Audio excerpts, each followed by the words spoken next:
En 'n goeie dag uit die Perrenoord.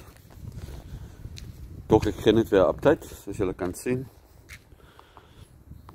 Die lemoenboom groei mooi. Ek het my opgegee met die herweboom. Smaak my nie, hy wil regkom nie. Vanoggend was maar 'n bietjie wasgoed gewas. En ja, die swembad is mooi blou.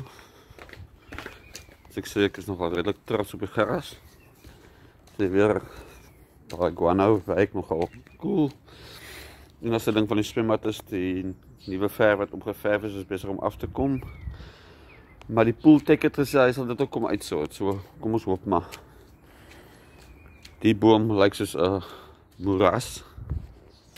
Verder lyk alles hier ook redelik goed.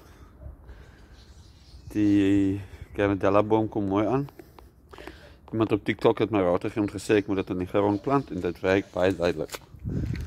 So ja, dis net 'n vinnige update. Ek hoop almal het 'n wonderlike maandag en week.